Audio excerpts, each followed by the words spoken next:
Olá, sejam bem-vindos ao Grupo Canal de Comunicação. Eu sou o repórter Marcelo Sanches e você está no Política em Pauta. Hoje nós vamos entrevistar o ex-prefeito de Piracicaba, ex-deputado federal, ex-deputado estadual, uma pessoa com extrema bagagem política. E o nosso foco da entrevista hoje é sobre os deputados federais que Piracicaba tanto precisa para representar eles e representar a cidade, tá bom? Sejam bem-vindos, José Massado. Muito obrigado, Marcelo. É um prazer muito grande, né, estar aqui com você, revê-lo. Eu queria dedicar essa nossa atividade aqui ao comandante Ricardo Sanches. Nossa, você está sendo emocionado. Obrigado. Estou à sua disposição. Zé, se eu posso te chamar de Zé, me fica à vontade, né, Zé, José de ação, põe bom você quiser. Zé Massado, Piracicaba está há mais de 12 anos, praticamente, sem ter um representante lá como deputado federal na Câmara, em Brasília. Eh, Qual a importância de se ter um deputado federal, na questão política, para trazer recurso a Piracicaba, e quanto isso faz falta para Piracicaba hoje? Olha, eu diria que um deputado federal atuante, influente, né, com capacidade de articulação, ele pode sim ser um interlocutor importante em Brasília, com o governo que estiver no poder, né. Eh, então, por quê? Porque o governo tem muitos programas, tem muitos projetos, Os recursos, né? recursos, financia muita coisa na área de educação, na área de saúde, na área urbana, né, na questão urbana, sobretudo habitação, saneamento, né. Então, um parlamentar dinâmico, bem relacionado em Brasília, que não é trivial ser bem relacionado em Brasília, né. Então, um bom interlocutor, lógico que pode sim trazer benefícios para a cidade, indiscutivelmente. Você, da época que você esteve, você foi 2 vezes, né, por 2 mandatos você foi deputado federal representando Piracicaba e Sim. região. Cite algum feito ou algum recurso que tenha sido interessante ter trazido em Piracicaba através do seu mandato. Veja bem, eh hã, nem sempre o governo federal, não é, está vivendo também um bom momento. O governo federal precisa ter programas, projetos, linhas de financiamento, não é. E eu não tive essa sorte. Eu não tive essa sorte de encontrar no governo Fernando Henrique, na época, não é, uma quantidade, um programa de aceleração do crescimento, um PAC, por exemplo. Eu não tinha um PAC para acessar, para conversar a respeito, não é. Não tinha um BNDES com recursos, Caixa Econômica Federal, um programa de habitação, não é. O momento político era outro. O momento político era Não outro. tinha as emendas também, né. Não tinha essa farra de emendas, que eu sou contra essa farra de emendas, porque isso é uma distorção. Na eh, na minha época tinha sim possibilidade de oferecer emendas parlamentares, mas era num patamar bastante reduzido. Eu consegui, por exemplo, trazer uma emenda para Santa Casa Misericórdia de Piracicaba, não é, na chamada UTI infantil. Há há um tempo atrás eu fui até homenageado porque, houve uma comemoração do aniversário da instalação da UTI infantil e eu fui lembrado para estar lá e eu estive na Santa Casa participando, não é. Então, eu era um deputado de oposição ao governo Fernando Henrique Cardoso, né. Isso foi em que anos, Zé? Isso foi em 95, eu me elegi em 94, mas foi em 95, 96, 97, 98 o primeiro mandato. E depois, o segundo mandato, também Fernando Henrique Cardoso. Porém, havia uma crise do setor sucroalcooleiro no país. o setor estava com muitas dificuldades, né, e eu fui uma liderança na época, né, no primeiro mandato do Fernando Henrique, eu assumi a responsabilidade de colocar na pauta do Congresso Nacional, especificamente na Câmara, mas também no Senado, que eu tinha relações no Senado, a pauta do setor sucrocoleiro, que é uma pauta fundamental para Piracicaba. Hoje talvez não seja tão importante quanto naquela época, não é? Mas ainda assim, ainda hoje é muito importante o setor sucrocoleiro.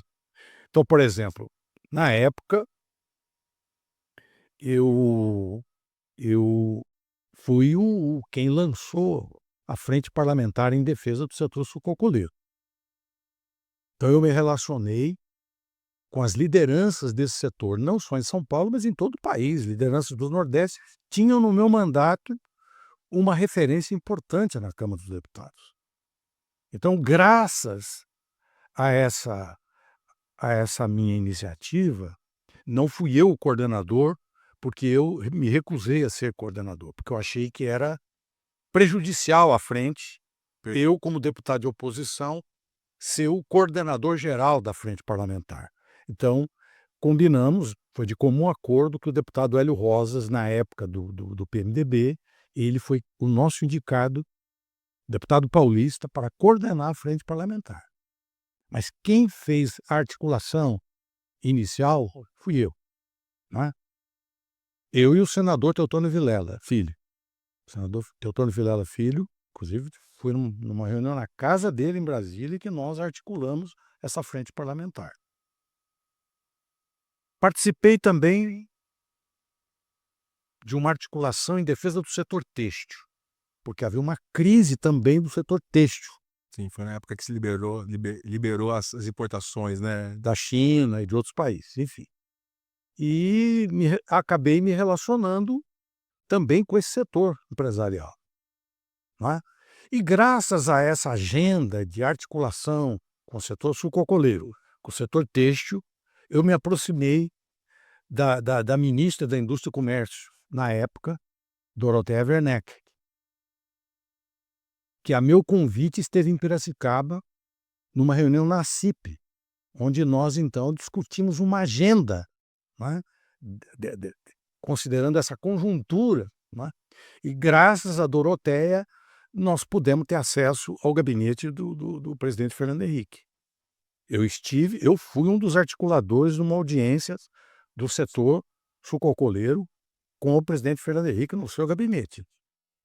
Então, quer dizer, Uma abertura fundamental para o desenvolvimento. então, esse foi o meu papel principal, representando um setor econômico da nossa região, independentemente de emenda parlamentar, independentemente de você subir na tribuna e fazer um discurso em favor de uma região, não é. Sim. Então, há muitas coisas, mas um deputado de oposição, em geral, ele tem mais dificuldades, sobretudo quando você não tem, não é, programas com os quais você pode se articular. Então, o Fernando Henrique estava fazendo um ajuste na economia brasileira, gostemos ou não, eu não gostava, como não gostei, nós éramos oposição ao Fernando Henrique, Sim.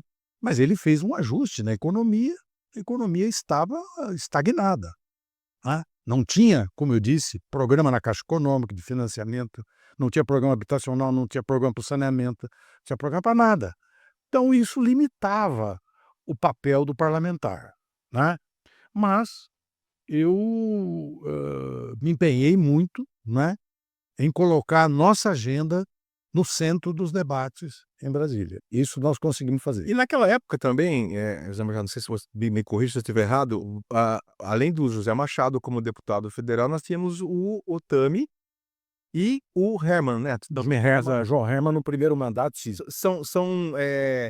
São deputados que estão cada um brigando por uma frente, né, você voltado mais para a área sucrocoleira, outro voltado para outra área, quer dizer, existiam mais pessoas brigando pelo mesmo interesse e pela mesma região, Sim. o que fortalecia ainda mais, né.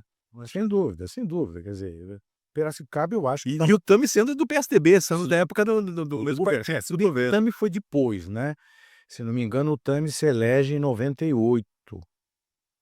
98 Tá, ele se elege deputado federal, né. Mas no meu primeiro mandato eu não convivi com o não Tami, conviveu junto. convivi com o João Herman, Tá. esse sim, né. Então eu não tenho dúvida de que Piracicaba, pelo tamanho da população, pelo tamanho da economia piracicabana, pela história de Piracicaba, hoje sede de região metropolitana, evidentemente que Piracicaba pode e deve, não é, se possível, ter uma representação parlamentar em Brasília. Eu não tenho dúvida disso. Esse é um desafio que Piracicaba tem que encarar. E qual o perfil que você hoje, na atual conjuntura política, qual o perfil, de um político, que você falou, tem que ser uma pessoa que seja bem relacionada, tanto com o governo federal, como com o governo estadual e tudo mais. Qual o perfil hoje que você acredita que o político deve ter para poder assumir esse cargo em Piracicaba? Que dificilmente a gente vai conseguir eleger 2, eu acho difícil, né, até pela atual circunstância. E qual você acha que para se eleger pelo menos um, qual o perfil que seria o ideal para a gente eleger esse representante dessa. Marcelo, eu penso o seguinte: deputado federal não é vereador federal. Esse é um primeiro critério que eu considero muito importante. Ok. Evidentemente que o deputado federal proativo, dinâmico, um bom articulador, não é, ele pode sim, ter acesso, sobretudo a um governo democrático de portas abertas, como é hoje o governo Lula, a meu juízo, é um governo aberto a conversar, a articular, etcétera. Por exemplo, se nós tivéssemos um deputado federal ativo, o presidente Lula já tinha vindo a Piracicaba, por exemplo, para lançar algum programa aqui, para fazer uma visita, não é. A última visita que o presidente Lula fez em Piracicaba foi quando eu fui prefeito. Ele esteve 2 vezes em Piracicaba. No aniversário da Caterpillar e depois na inauguração de uma fábrica da Dedini. E depois teve na Exalc também. Verdade, falta Então quer dizer, nós estamos falta o elo de ligação. a gente agora, evidentemente que Piracicaba precisa também ter nós temos que ter uma visão altruísta de eleger um deputado que vai fazer um trabalho pelo Brasil, pelo nosso país. Um deputado democrata, no sangue, um democrata que tenha orgulho do seu país, que defenda a soberania do nosso país, né, que defenda um projeto nacional que resolva, enfrente as questões sociais, né. Um deputado que vai para a tribuna e fala do desenvolvimento do país. Nós estamos precisando de um deputado que seja também um estadista, não pode chegar lá e ser um sujeito apagado, que faz aquele trabalhinho de clientelismo. Isso também não ajuda, porque nós estamos precisando que Piracicaba projete para o país um líder. É isso que eu defendo. Veja bem, eh, eu tive a honra de ser líder da bancada do PT em 1997. Quer dizer, a principal bancada de oposição, eu fui líder dessa bancada, eleito pelos meus pares. Por quê que eu fui eleito líder da bancada do PT na Câmara dos Deputados? Porque eu tinha um papel na bancada, eu ia para a tribuna, eu articulei o setor têxtil, articulei o setor sucroalcooleiro, não é. Então eu tinha uma mobilidade naquele cenário que Sabe, projetava a nossa cidade, não é. perfeito. Agora, nesse contexto, a gente conseguiu também trazer coisas para Piracicaba, mas fundamentalmente eu estava, ali como representante de Piracicaba para o Brasil. Quando você fala o deputado José Machado, e sempre tem o complemento, né, Zé, é o José Machado lá de Piracicaba, né, é o fulano de tal lá de Campinas, é o fulano de tal lá de Sorocaba, sempre tem essa ligação E tem, com a região e com a claro cidade, que tem. né. Então, por exemplo, eu, como deputado, eu tinha o hábito de quando estava aqui no território, eu ia, conversar com os empresários, ia nos sindicatos, ia nas comunidades, não só de Piracicaba, da região. Sim. não é? Então você tem, durante a semana, um trabalho na Câmara dos Deputados de segunda a sexta, não é? Mas o fim de semana você tem compromissos também de se encontrar com lideranças locais, discutir projetos, discutir perspectivas. Então é um trabalho intenso, né, que um deputado tem que carregar. Eu acho que isso é muito importante. Hoje, na sua avaliação, qual é o principal desafio que um deputado vai encontrar eleito em Piracicaba? Quais são as principais dificuldades que ele vai encontrar em sendo eleito por Piracicaba? Veja, como eu disse, um deputado de oposição sempre tem mais dificuldades, né? Sobretudo quando a oposição é uma oposição intransigente, é uma oposição polarizada, como é hoje, né. Então, um deputado que carrega essa marca de um deputado intransigente, Esse perfil, né, de esse perfil, não é, é, vai encontrar dificuldade num governo de esquerda, e vice-versa, e vice-versa, né. Eu não tenho dúvida disso. Agora, evidentemente que se ele for um bom articulador, uma pessoa de diálogo, uma pessoa que passa uma imagem de decência, né, ele vai ter ele vai ser bem recebido nos gabinetes. Vai ser bem recebido nos gabinetes, eu não tenho dúvida. tem que buscar agregar as coisas, né, e Exatamente. não Veja bem, eu, separar. apesar de ser oposição ao governo Fernando Henrique, ter sido líder da bancada, o Fernando Henrique me recebeu. E depois me recebeu também pra um jantar. Tinha com um respeito, porque eu, na tribuna, eu jamais atacava a pessoa do Fernando Henrique. Eu fazia críticas ao governo, mas eu respeitava o estadista que estava sentado na cadeira da presidência. Isso é fundamental. A Dorothea Werneck, eu me tornei amigo da Dorothea Werneck como ministra, porque ela percebeu que eu era uma pessoa, que estava ali para contribuir, não estava ali para destruir, né. Sim. Então, eu tinha relacionamentos com a bancada, do governo, não é. O Tinha relacionamento com deputados do PMDB, do PSDB, de São Paulo e de outras regiões do país. O senador o Teotônio Vilela, com quem eu articulei a Frente Parlamentar em Defesa do Setor Sucroalcooleiro, era de uma liderança do PSDB.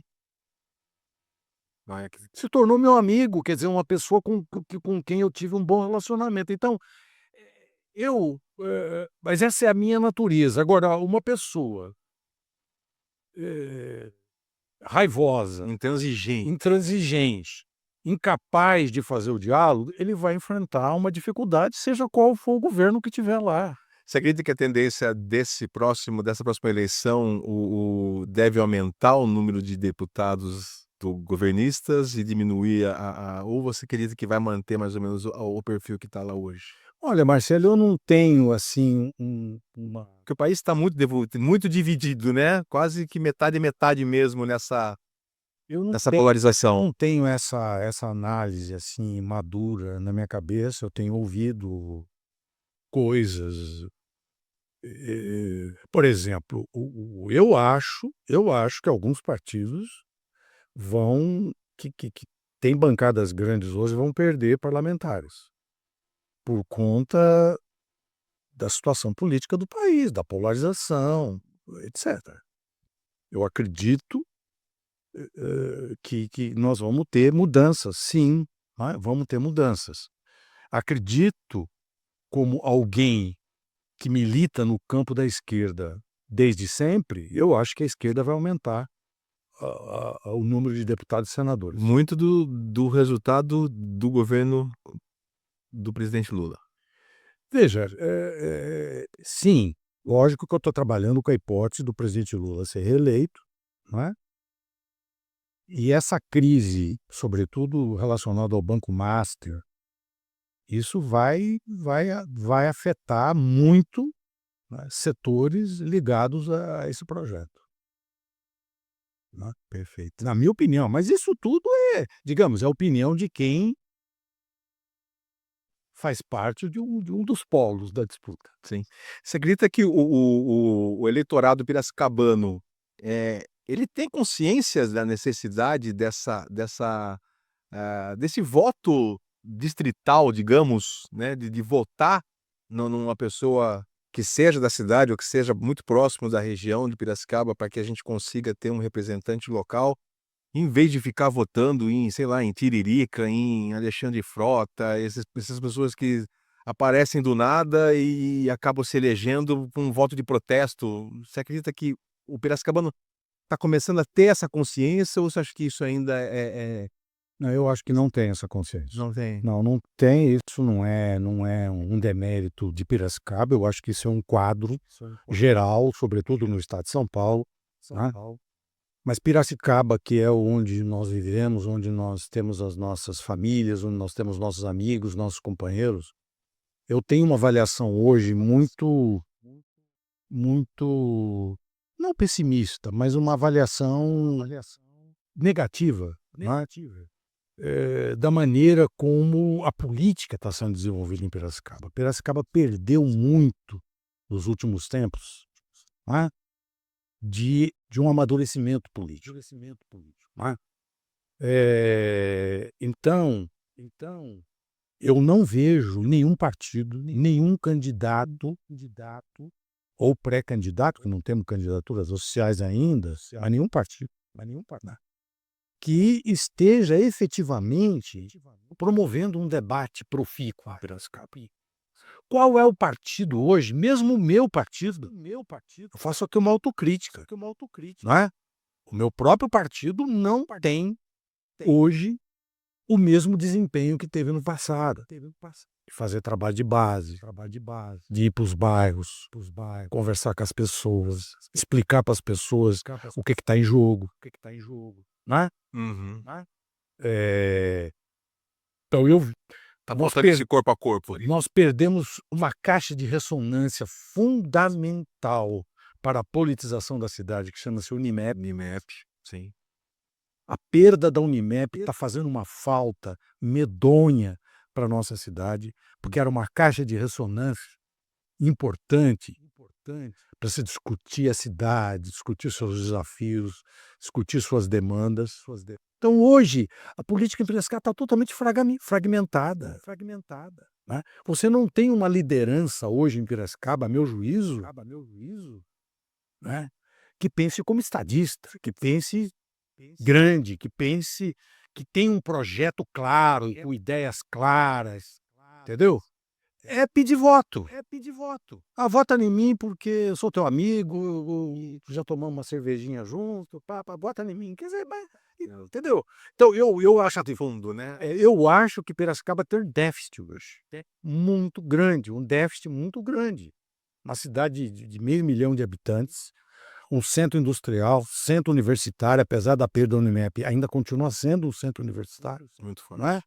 Porém, o debate crítico sobre os rumos da cidade, não estou nem falando do país, os rumos da cidade. Eu pergunto, quais são os rumos da cidade? Eu não sei te dizer. São os planos para os próximos 20 anos, né? Veja, Marcelo, no meu governo, que o teu pai foi um protagonista importante. Nós criamos um Instituto de Planejamento e Pesquisa de Piracicaba, um órgão de Estado, não um órgão de governo. Pois bem, o prefeito Luciano Almeida extinguiu o IPLAP, inexplicavelmente. Uma cidade como Piracicaba precisa ter planejamento, precisa ter um projeto de futuro. Sim. O que seremos Se prepara. como cidade daqui a 20, 30 anos? Qual a inteligência que está elaborando isso? Hoje o que nós estamos vivendo é o dia a dia. É o dia a dia. Tapa um buraco aqui, corta um mato ali, faz uma obrinha aqui, faz um não sei o quê. Mas eu quero saber o seguinte, o conceito de cidade. Veja, Piracicaba tem o 13º PIB do estado de São Paulo. É uma cidade importante, Significativo. sede de região metropolitana. Essa região metropolitana serve para quê? Para que serve a região metropolitana? E o comitê de bacia? E que, se eu não me engano, essa região metropolitana nem está oficializada. Não, está oficializada. É lei. Já virou lei? Lei, é uma lei do Dória. O Dória que promulgou a lei de Piracicaba, tornando Piracicaba, a região de Piracicaba, são 24 municípios, né? Mas não há, veja, Uma articulação. no meu governo de 88 a 92, nós fizemos uma articulação regional em torno do Rio Piracicaba. Criamos o consórcio intermunicipal das bacias dos rios Piracicaba e Capivari, que depois foi agregado à bacia do Jundiaí. Não é? Uhum. Então, para que nós criássemos esse consórcio, Marcelo, eu tive que bater na porta de todas as cidades da região. Eu bati na porta do deputado, do prefeito de Americana, do prefeito de Santa Bárbara, do prefeito de Campinas, do prefeito de Cosmópolis, né? De Atibaia, e assim por diante, da França Paulista, Articulação. né? O prefeito Nicolas Cortes, que foi um parceirão meu na criação do consórcio. Quer dizer, o prefeito de Piracicaba sai da cadeira de prefeito aqui e vai conversar com os prefeitos de outras cidades para discutir uma pauta, uma agenda regional. Hoje não se faz mais isso. Então há um comodismo, uma visão provinciana. Acomodação, né? Piracicaba tem 500 mil habitantes, mas ela é tratada como se fosse uma província, infelizmente. Nós tivemos a oportunidade de conversar aqui com José Machado, 2 vezes deputado federal, deputado estadual uma vez e 2 vezes prefeito de Piracicaba. Ouvimos aí a sua posição a respeito da necessidade de nós termos um representante em Piracicaba lá no Congresso Nacional. Isso é muito importante, que a gente se debata, converse e que a gente converse muito a respeito disso para que Piracicaba consiga, esse ano, encontrar um representante que represente de forma bem representativa a nossa cidade, a nossa região lá em Brasília. Obrigado pela sua presença, Machado. É sempre um prazer poder conversar com você e uma honra poder conversar com você, na verdade. Muito obrigado, Marcelo. Eu que agradeço essa oportunidade. Fiquei muito feliz em revê-lo, não é? Somos amigos já de longa data, apesar de ser bem mais jovem do que eu. E estou à sua disposição para a gente continuar dialogando sempre, porque apesar de eu estar aposentado, apesar de eu não ter pretensão política nenhuma, mas não tenho essa pretensão, não é? Mas eu sou um militante político, eu sou um cidadão atuante, dentro das minhas possibilidades, que hoje são mais restritas do que já foi no passado, evidentemente, né? Pela idade e por outros fatores da vida. Mas eu continuo tendo conversas, diálogos, aqui com você, mas com outros interlocutores, né? Pensando sempre criticamente, mas sempre também dando uma contribuição construtiva. Eu não sou um político de ficar tirando pedras, atacando os outros, né? Eu acompanho muito seus textos no Facebook lá que você faz, sempre realmente gera debates, sempre gera questionamentos e acho que muito bom isso, porque faz as pessoas pensarem um pouco, né. Eu acho que a gente tem que fazer isso, esse é o meu papel hoje, né, eu tenho escrito artigos, eu tenho feito essas mensagens que você está se referindo, exatamente para provocar o debate, para provocar inteligência. As pessoas precisam pensar política de uma forma inteligente, e não de uma forma odiosa, Sim. ficar tirando pedra, fulano é isso, fulano não. Espera aí, mas qual é a tua proposta? O que você propõe para melhorar a situação que nós estamos vivendo? Qual é a sua contribuição? Eu tento dar a minha contribuição. Perfeito. Um grande abraço. Prazerzaço. Muito obrigado.